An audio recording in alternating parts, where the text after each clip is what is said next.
able to slow down the Arbed Templar Assassin. Of course, this is a slight advantage that BetBoom have just in regards to the matchup where the Pango can look to influence the side lanes, whereas the Templar Assassin is the win condition. He's going to look to get as much farm as he possibly can. Negro top lane's going to be in some trouble. Nightfall can easily trample on top, and first blood picked up for the Primal Beast.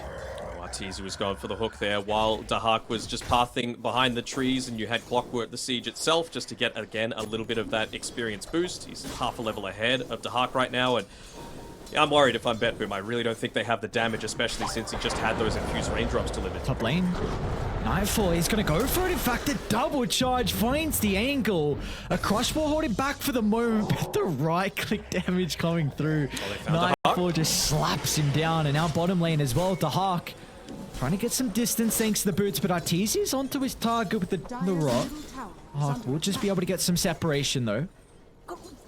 Most of the times you see a dual melee lane and you think, well, this isn't going to work out too well, but these two just have such great synergy. Nice hook. On the kill, EG. Off to a great start, 2,000 net worth lead, 3 kills for the Radiant boys. Being nearby. It's a nice bounce forward. Targeting down Fly, but this here is relatively tanky. But the illusion dodge of the Stormhammer, whilst okay for the moment, doesn't get a lot of distance away. They can move on as Crit puts Arbed into the middle. One more right click is going to be able to secure the kill, but now Arbed's in a compromised position as the Hawk is going to be able to secure a big kill for BetBoom.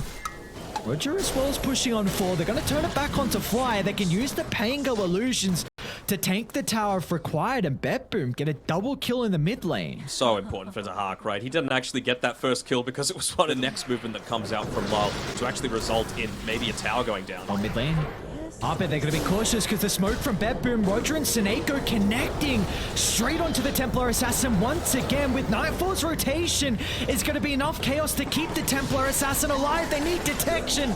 And with a sentry drop, they'll be able to bring him down. But EG bringing the forces to be able to win out in the skirmish. A 3-for-2 trade in the end.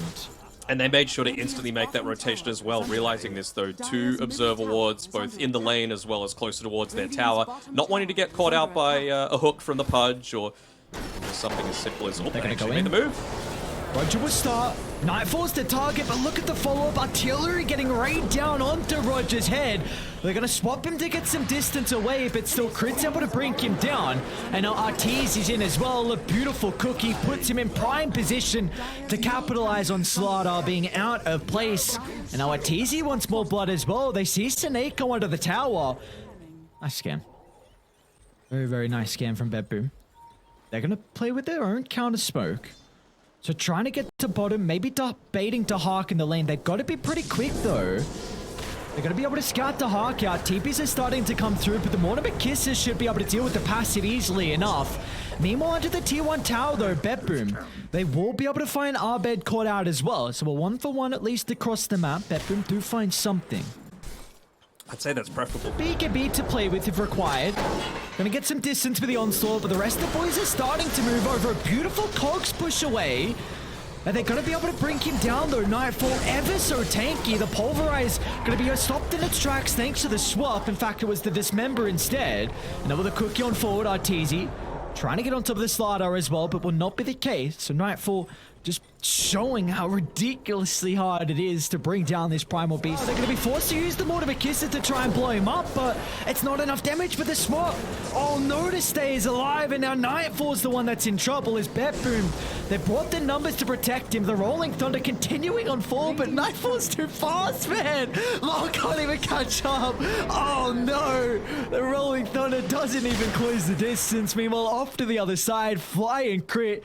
The duo support from EG get the kill onto the Clockwork. Oh, nice TP by Notice. In the end, Notice into the tree lines, able to bring down Crit, and Fly will step out to the left side.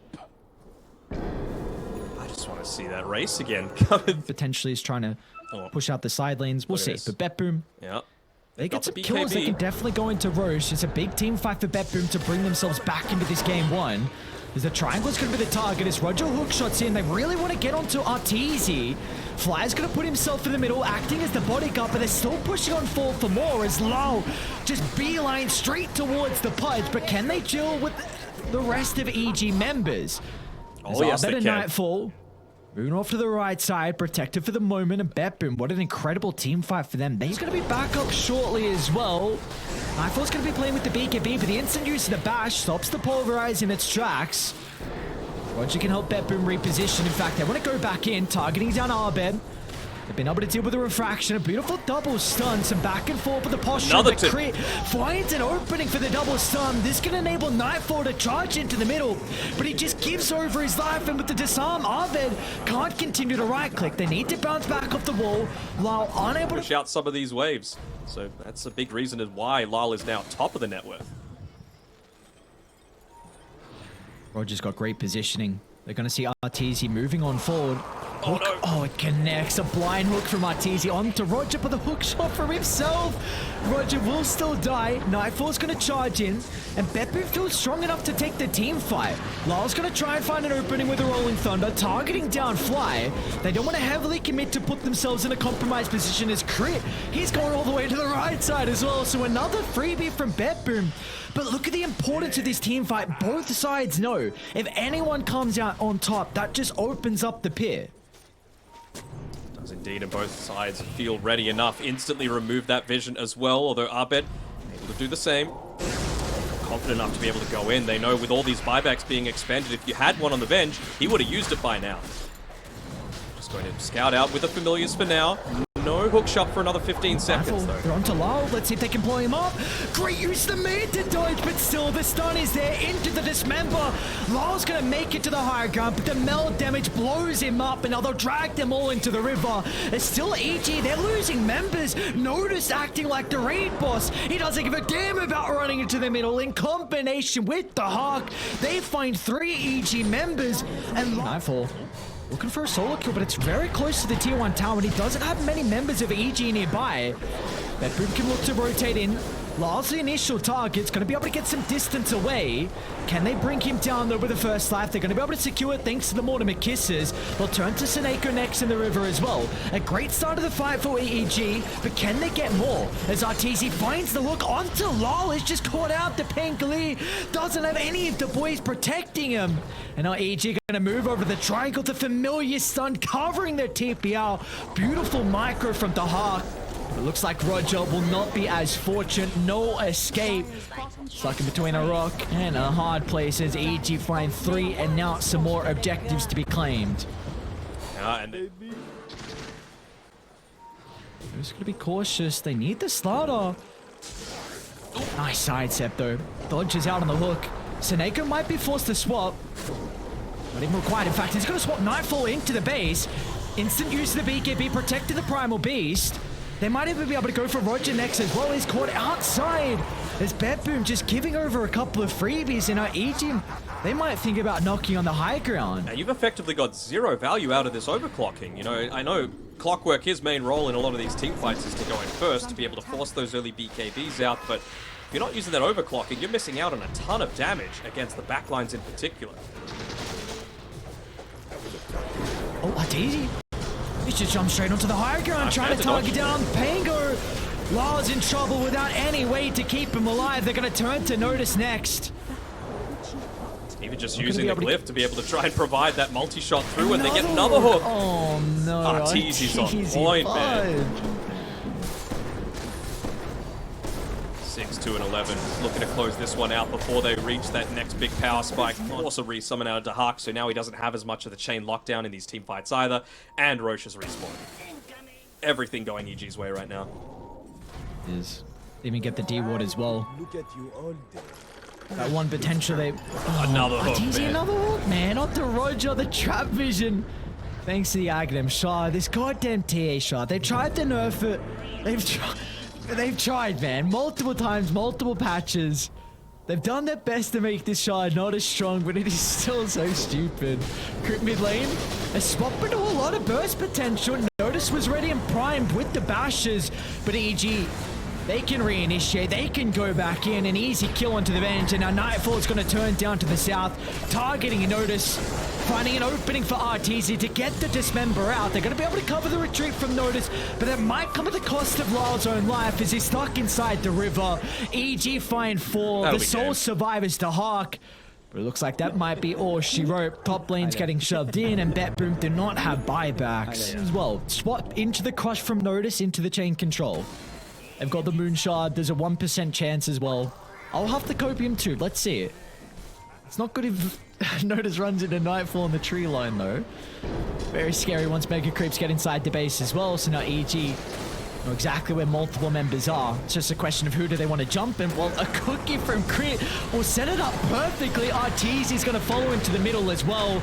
Lyle's going to try and distract him to get BetBoom into a position where they can reset, but EG just way too far ahead, swarming into multiple members. Another incredible hook from Arteezy puts Lyle into the grave for the final time this game as EG will find a game one. Will indeed, and it's off the back of a different draft as well. You know, he's not a one-trick wonder Nightfall. He's not just about the Broodmother, the Beastmaster, the Lycan. He can do it even with this hero like the Primal Beast. So even more flex being given over to EG.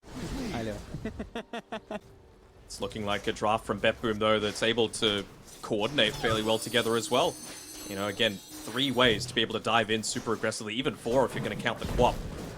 Actually, Roger, though, he might have gone a little bit too deep in this lane, and he hasn't eaten the Tango, so he does it a little bit too late. Might have been able to survive that last right-click if he just ate it a bit sooner. So First Blood being given over to this lane that we said might have a bit of issues, but not if you're getting that early. Yep, without a doubt. Without a doubt, indeed, BetBoom need to continue to push the tempo with a lineup that has a 5,000 deficit. It's not going to be easy at all. We'll try and target down Nightfall. Unfortunately for the BKB, it's a little bit too far away on the Chorus, so we won't have this to potentially stay alive as BetBoom find a big kill. Big kill indeed. He was at the top of the net worth charts at the time, with the gold being lost from the death, and well, he'll eventually have the BKB delivered to him, so probably won't be looking to happen again. Still, I like the amount of emphasis they're putting onto them. They're actually committing here pretty deeply just to try and get the kill onto Fly, and will it result in one? Not like this. Oh no! Coil into freezing field, and all of a sudden EG members will turn it back around, and they'll get Seneko as well. It'll be a slow chase. In fact, he'll go for a TP out, and he might be able to make it, but Crit just in time to be able to stop that. No, don't give him the balloon animal. Oh no! Oh! Oh! What's going on? Come on, my brother. He's gonna deny himself. What did I just watch? Oh, on the other side of the map, Arteezy gets a solo kill onto Lyle. This is the European smiley face in the old chat as well. I bet we're gonna have some. Make it more obvious when you're rotating to try and kill him, right? Because if you don't have a tier 1 tower top, then it just takes that extra 5-10 seconds. So that's why EG, they're looking to commit quite heavily here onto Lyle. Crit reads his mind like a book. That he does indeed, and on the other side of the map as well, Arteezy got a free kill onto Dahak. The hell? Who's trying to farm with it, and yeah, they're gonna call it. BetBoom see no angle back into this. A 17-minute GG tap out. There's a lineup from them needed to have the control in the early game, and unfortunately for BetBoom, they were just too far behind. That is a low amount of kills, I gotta say, and that is exactly what BetBoom were not playing for. That, I think, takes now the record for the lowest time for the game. I think it was around 19.5 minutes previously, so EG, again, just showing their dominance in this game number 2. This is a really scary team to be